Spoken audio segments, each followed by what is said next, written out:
Good morning dear student. हमारा आज का टॉपिक है डेलीगेशन ऑफ अथॉरिटी यानी अधिकार अंतरण क्या होता है। ऐसा है बेटे, अधिकार अंतरण का मीनिंग डिस्कस करने से पहले हमें पता होना चाहिए कि हमें अधिकार अंतरण यानी डेलीगेशन ऑफ अथॉरिटी करने की ज़रूरत क्यों महसूस होती है, हमें जो है डेलीगेशन ऑफ अथॉरिटी क्यों करना चाहिए। एक्चुअल में बेटा ऐसा है कि कई बार ऐसा होता है कि जो हमारे टॉप लेवल की जो मैनेजमेंट होती है या किसी भी लेवल, आप ये नहीं कह सकते कि डेलीगेशन ऑफ अथॉरिटी की ज़रूरत जो है सिर्फ टॉप लेवल पर ही ज़रूरत होती है। किसी भी लेवल की मैनेजमेंट जो है डेलीगेशन ऑफ अथॉरिटी कर सकती है। तो जब मैनेजमेंट के पास कई बार वर्कलोड बहुत ज़्यादा हो जाता है और वो अपने सभी काम को एफिशिएंटली परफॉर्म नहीं कर पाते हैं, तो ऐसी कंडीशन में वो अपने वर्क का कुछ पार्ट जो है अपने सबऑर्डिनेट को दे देते हैं। तो करने के लिए दे देते हैं। जब वो अपने सबऑर्डिनेट को कोई भी काम करने के लिए देते हैं तो उस काम को करने के लिए वो अधिकार भी देते हैं, क्योंकि अगर आपने काम सौंप दिया है और उस काम को करने के लिए अधिकार आपने नहीं सौंपे हैं तो आपके जो सबऑर्डिनेट है वर्क को कंप्लीट नहीं कर सकते। तो ऐसी कंडीशन में जब आपकी मैनेजमेंट के पास वर्कलोड ज़्यादा हो जाता है और वो अपने काम का कुछ पार्ट जो है अपने सबऑर्डिनेट को दे देते हैं और साथ में उस काम को करने के लिए कुछ अधिकार और उत्तरदायित्व को सौंप देते हैं, तो उसे ही हम कहते हैं डेलीगेशन ऑफ अथॉरिटी यानी अधिकार अंतरण, या इसे आप जो है भारार्पण भी कह सकते हैं। एक डेफिनेशन से जो है आप इसका मीनिंग है ज़्यादा अच्छे से समझ सकते हैं। जैसा कि आप सामने देख सकते हैं, in an organisation managers no matter how capable they are, कि डेलीगेशन में इस बात की कोई इंपॉर्टेंस नहीं होती कि आपके मैनेजर कितने कैपेबल हैं किसी भी काम को करने में। Can not perform all the task, कि आपकी जो मैनेजमेंट है सभी वर्क को वो है खुद ही परफॉर्म नहीं कर सकते। Assign to them on their own, इसलिए वो अपने आप ही अपने वर्क को अपने सबऑर्डिनेट को सौंप देते हैं और उस काम को करने के लिए अधिकार भी उन्हें दे देते हैं। तो इसे ही आप जो है डेलीगेशन कहते हैं। इसके बाद हमारा जो नेक्स्ट टॉपिक है that is elements of delegation यानी अधिकार अंतरण यानी भारार्पण के जो है बेटा तत्व कौन कौन से हैं। तो भारार्पण यानी डेलीगेशन ऑफ अथॉरिटी के मेनली तीन जो है कंपोनेंट्स होते हैं, रिस्पॉन्सिबिलिटी, सेकंड है अथॉरिटी और थर्ड है आपका अकाउंटेबिलिटी। अब हम वन बाय वन करके जो है इन एलिमेंट्स को डिटेल में डिस्कस करेंगे। तो बेटी हमारा सबसे फर्स्ट एलिमेंट है रिस्पॉन्सिबिलिटी। रिस्पॉन्सिबिलिटी होता क्या है, जब सुपीरियर जो है अपने सबऑर्डिनेट को कोई भी काम करने के लिए सौंपते हैं उसे ही कहते हैं कि रिस्पॉन्सिबिलिटी दे दी गई है। तो यहाँ पर अगर हम इन शॉर्ट बात करें कि अधिकारियों के द्वारा अपने अधीनस्थों को काम सौंपना ही जो है रिस्पॉन्सिबिलिटी कहलाता है या उत्तरदायित्व सौंपना कहलाता है। अगर हम रिस्पॉन्सिबिलिटीज के फीचर्स की बात करें तो यहाँ पर कुछ बातें बहुत इंपॉर्टेंट हैं। फर्स्ट है responsibility can be assign to some other person, कि जब भी आप काम सौंपने की बात करते हैं तो किसी दूसरे व्यक्ति को काम सौंपा जाना चाहिए। सेकंड है the essence of responsibility is to be dutiful, यानी जब भी आपने किसी व्यक्ति को काम सौंपा है तो आपने उसे वो काम कंप्लीट करने के लिए, आपने उस काम को करने के लिए उसे सौंपा है।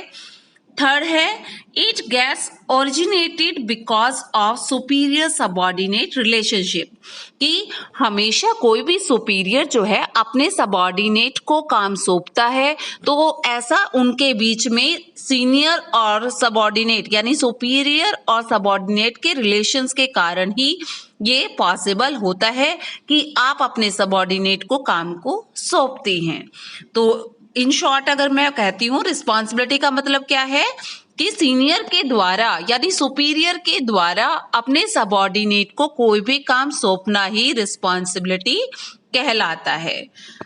हमारा जो सेकंड एलिमेंट्स है डेलीगेशन ऑफ अथॉरिटी का, दैट इज अथॉरिटी यानी अधिकार।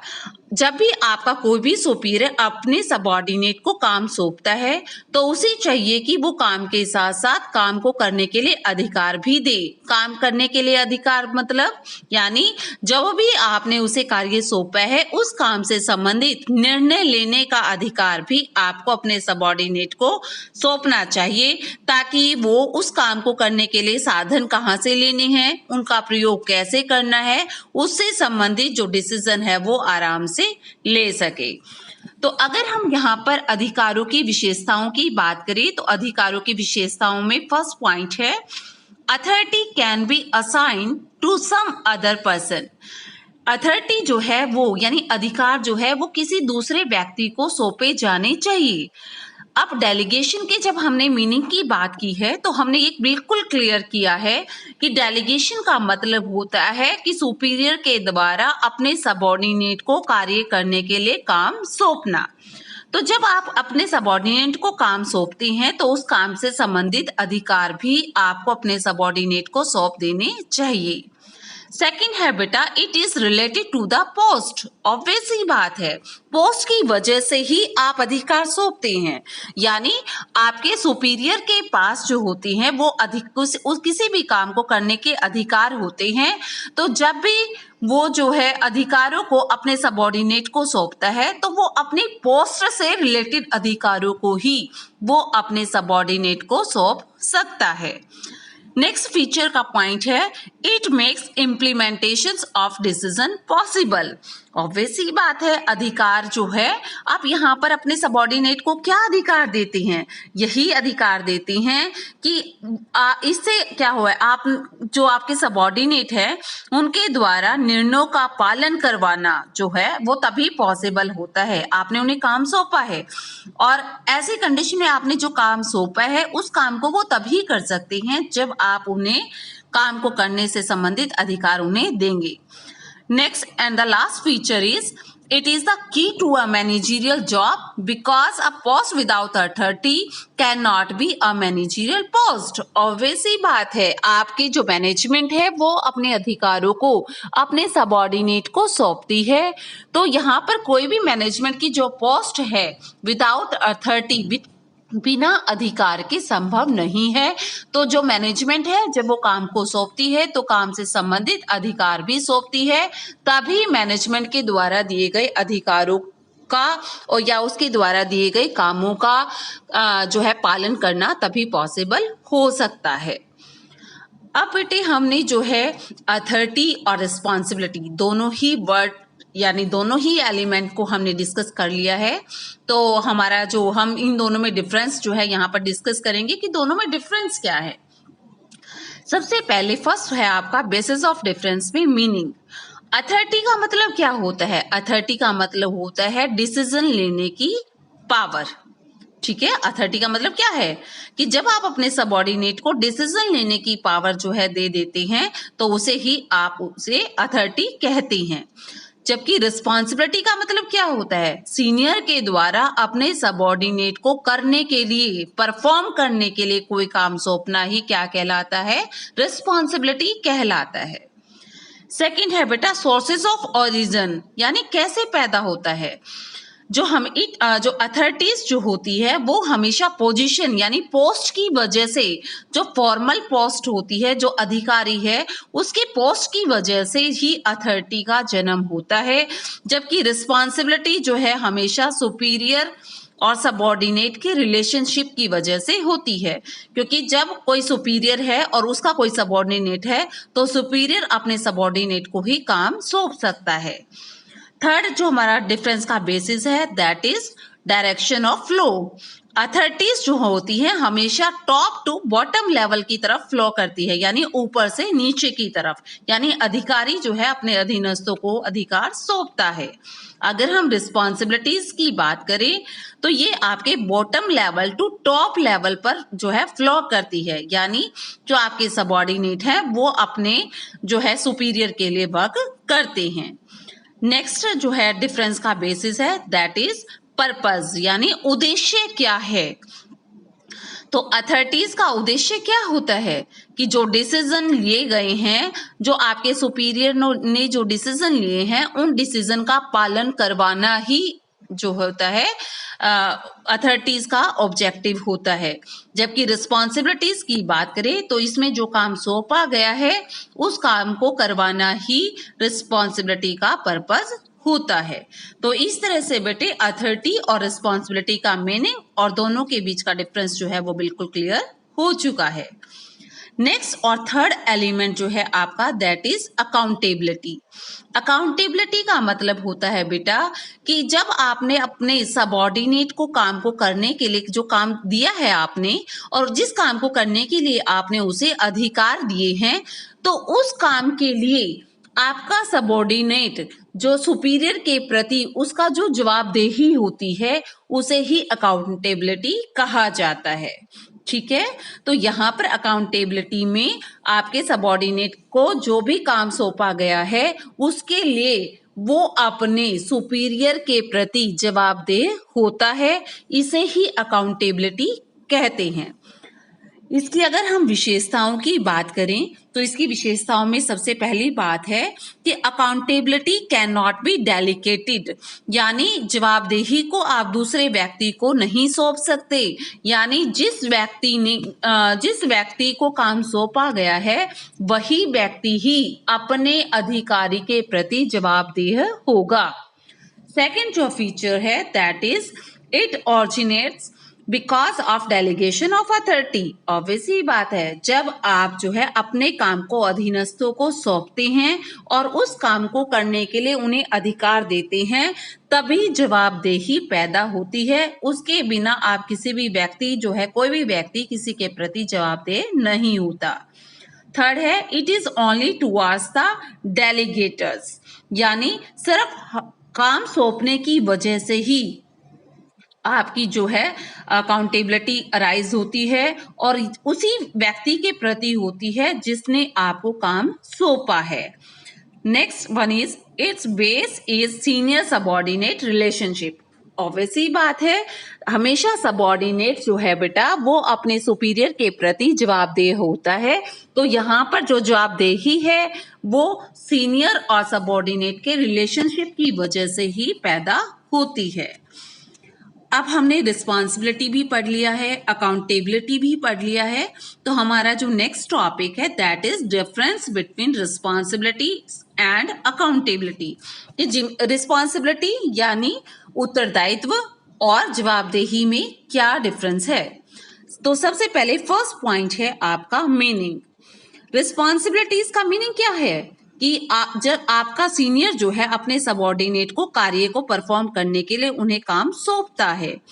और जबकि अकाउंटेबिलिटी का मतलब क्या है कि आप अपने सुपीरियर, आपके जो सबऑर्डिनेट हैं वो अपने सुपीरियर को जो काम उन्हें करने के लिए सौंपा गया है उसके लिए अपने सुपीरियर को जवाब देना ही जवाबदेही कहलाता है।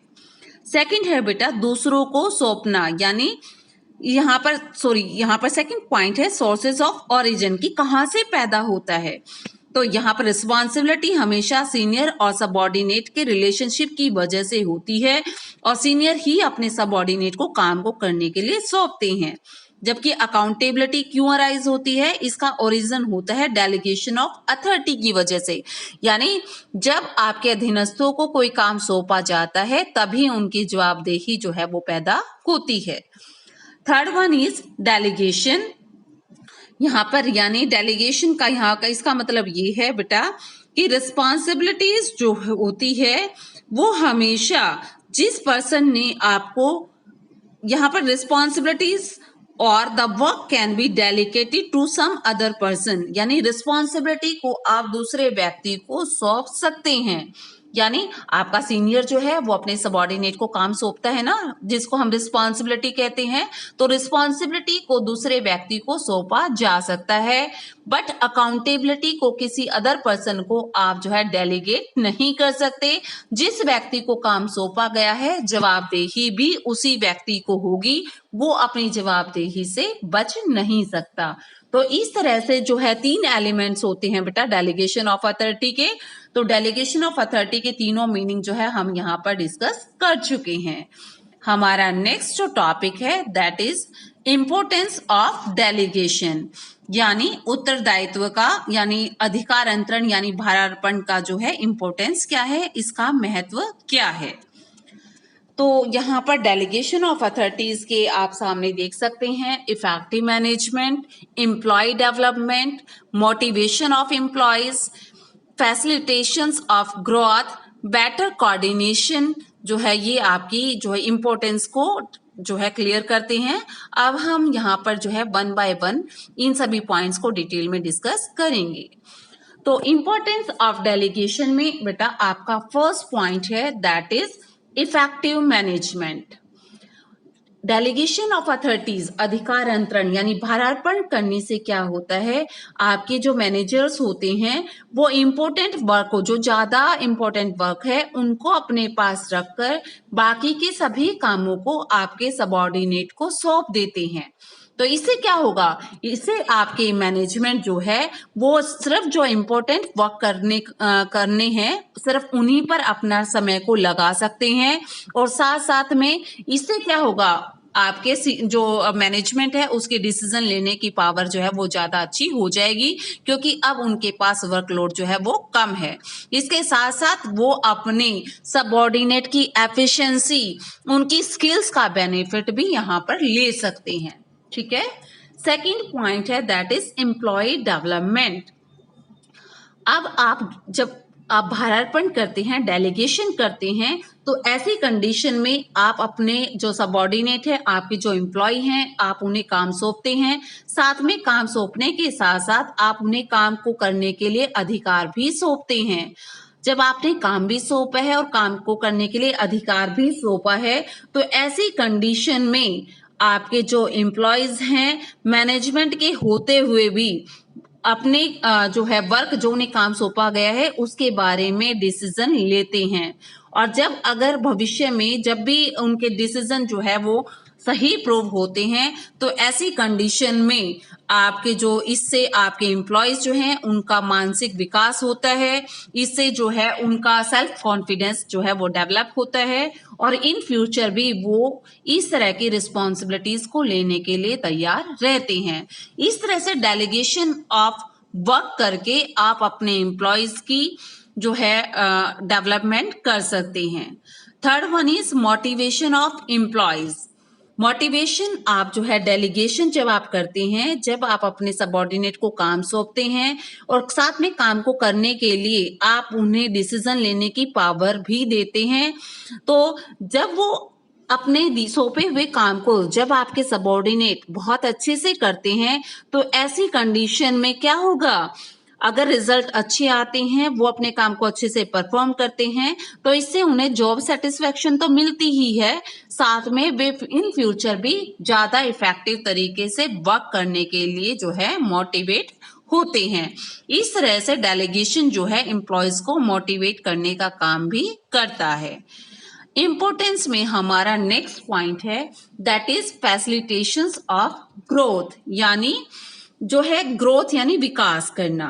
तो अब आपने पिछले पॉइंट में आपने देखा कि डेलीगेशन करने से आपकी संस्था के एम्प्लॉयज का विकास होता है, तो यहाँ पर हम ये नहीं कह सकते कि इस तरह से करने से, वर्क को डेलीगेट करने से सिर्फ आपके एम्प्लॉयज का ही विकास होता है, बल्कि ऐसी कंडीशन में आप जो है सिर्फ उनका ही विकास नहीं होता, बल्कि संस्था का या सिर्फ उस डिपार्टमेंट का ही विकास नहीं होता जिसमें आपने वर्क को डेलीगेट किया है, बल्कि पूरी ऑर्गेनाइजेशन का भी इससे विकास होता है।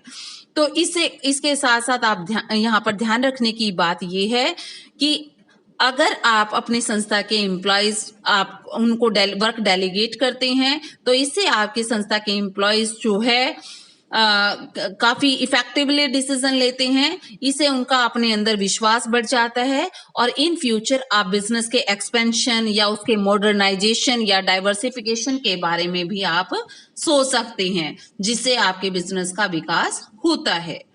नेक्स्ट पॉइंट है बेटा, basis of management hierarchy. Obvious ही बात है, हमने यहाँ पर बार बार पॉइंटों में हमने डिस्कस किया है कि डेलीगेशन करने के लिए आपके अधिकारी और सबऑर्डिनेट यानी आपके सुपीरियर और सबऑर्डिनेट का आपस में संबंधों का होना जरूरी है, क्योंकि जब आपके सुपीरियर और सबऑर्डिनेट का रिलेशन आपके एम्प्लॉय में होगा तभी वो एक दूसरे के कांटेक्ट में आते हैं, एक दूसरे को अच्छे से समझने की कोशिश करते हैं।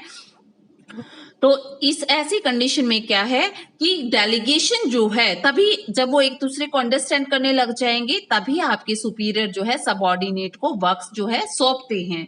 तो इस तरह से आपका डेलीगेशन का जो आधार होता है वो अधिकारी और अधीनस्थों के बीच संबंध स्थापित होने की वजह से ही होता है। और यहाँ पर ध्यान रखने की बात यह है, यहाँ पर जो संबंध होते हैं वो ऊपर से नीचे की तरफ, अधिकारी और अधीनस्थ के संबंध ऊपर से नीचे की तरफ होते हैं। नेक्स्ट पॉइंट है दैट इज बेटर कोऑर्डिनेशन।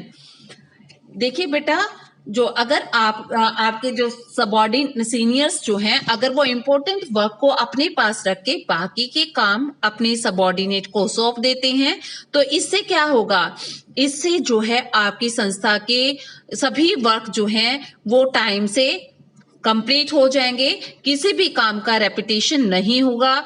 इसकी वजह यह है क्योंकि यहाँ पर हम जब डेलीगेशन ऑफ अथॉरिटी करते हैं तो वहां पर हम क्या करते हैं, सबसे पहले हम रिस्पॉन्सिबिलिटी काम को सौंपते हैं, फिर उस काम से संबंधित अधिकारियों को सौंपते हैं, फिर कौन किसके प्रति जवाबदेह होगा ये चीजें सब कुछ क्लियर होता है। तो ऐसी कंडीशन में किसी भी तरह के कोई भी डाउट की सिचुएशन जो है बिल्कुल खत्म हो जाती है। संस्था में सीनियर और सबऑर्डिनेट के बीच में बेटर कोऑर्डिनेशन हो जाता है, जिससे संस्था का विकास भी अच्छे से होता है। तो इस तरह से बेटे हमने आज जो है डेलीगेशन ऑफ अथॉरिटी का मीनिंग, उसके एलिमेंट्स और उसके जो है इंपॉर्टेंस को डिस्कस किया है।